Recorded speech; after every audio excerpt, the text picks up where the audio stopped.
नमस्कार मित्रांनो, आज आपण आपल्या कापसाच्या प्लॉटमध्ये आलेलो आहे.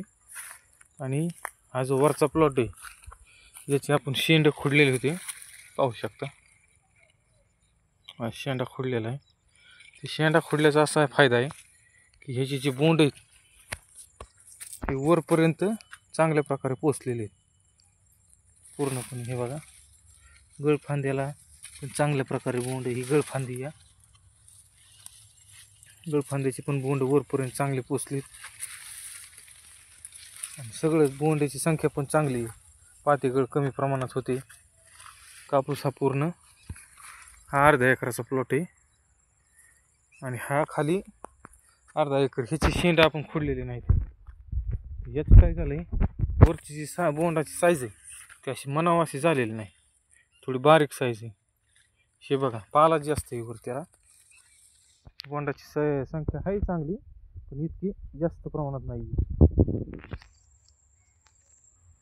ते शेंड खोडल्यामुळे फायदा होतो का नाही होत हे आपल्याला आता ह्या हार्वेस्टिंगला कळन. बघा, कापूस थोडा थोडा फुटायला लागलेला आहे जास्त. अजून ह्या 8-15 दिवसात चांगल्या प्रकारे फुटन, सगळाच फुटन.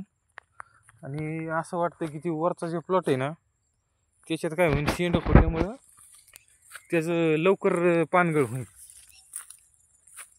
कारण त्याला शेंड्याला हेच नाही राहिलं, जीवच नाही वर काय. हे बघा, हे पूर्ण असा प्लॉट आहे. पानं लाल व्हायला लागले, ते गळायला लागले जास्त प्रमाणात. बघू आता किती उत्पादन निघतंय ह्याच्यात. त्याच्यात आणि ह्याच्यात काय फरक आहे का, शेंड खोडलेलं सक्सेस होतंय का नाही होत बघू पुढं. आता उत्पन्नाच्या ह्याच्यावर हार्वेस्टिंगच्या वेळेस कळन. ही बघा, बोंड फुलं उमलायला लागलेले आहेत. याची वेचणी आता एक अंदाजे 10 दिवसांनी हार्वेस्टिंग आपल्याला चांगल्या प्रकारे करायला येईल. तोपर्यंत पानगळ होऊन जाईल. जसं ऊन पडेल तसं कापूस पण चांगला फुटन. ह्या प्लॉटला 4 फवारण्या घेतलेल्या आहेत आपण, टॉनिकच्या 4. आणि ही BT 4Gचं म्हणून कापूस लावलेलं वाण आहे, 4G. ह्याच्या तणनाशकाच्या बी 2 फवारण्या घेतलेल्या आहेत. खाली तण काय दिसत नाही, ग्लायसेल हाणलेलं आहे 2 वेळा. कुठं पण तण नाही, इकडं पण नाही. म्हणजे कुठल्या ह्याच्यात जर गेलं तरी काही तणच नाही. ग्लायसेल हाणल्यामुळे तेवढा फायदा झाला आहे. वाहन बघू वजन बी कसं आहे काय आहे. यावेळेस आपण पहिल्यांदाच लावलं ही, त्याच्यामुळे काय अनुभव येते ते लक्षात येईन हार्वेस्टिंगच्या वेळेस. जर उत्पादन जर चांगलं निघलं तर ही वाण लावायला काय अडचण नाही. ही 4G 2020 म्हणून हे वाण आहे.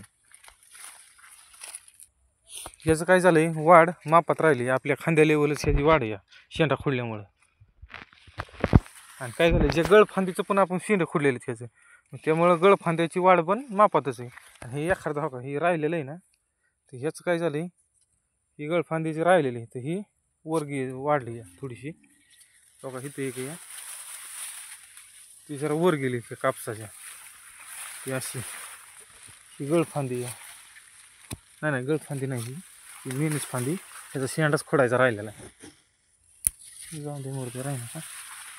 मी एखादी हुकून चुकून जर गळफांदी राहिली ती अशी वर जाते आणि त्याचा शेंडा खोडायचा राहत असतो. कसा आहे कापूस, एकदम एक नंबर आहे. पावसामुळे तरी लई परिणाम झालेला आहे याचे.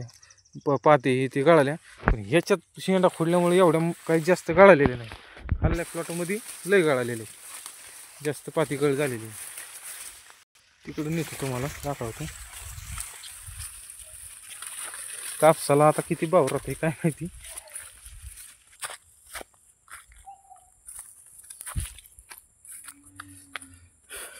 हा पण प्लॉट चांगला आहे. कापसा 4.5 फुटी पट्टा येऊ.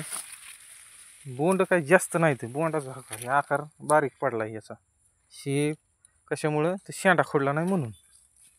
वरच्याचा शेंडा खोडलाय, त्याची बोंड चांगली. खाली बोंड ह्याची चांगलीच आहे ते, पण इतके पावसाचं प्रमाण जास्त आहे त्याच्यामुळे पाती गळलंय झाली ह्याच्यात. पाती गळ नसते झाली तर हे पण प्लॉट चांगला होता, पण हे आता शेवट पाऊस लय झाला त्याच्यामुळं असं झालं. हा पण कापूस चांगला वाढलाय, याच्यात पण तण नाही काय नाही.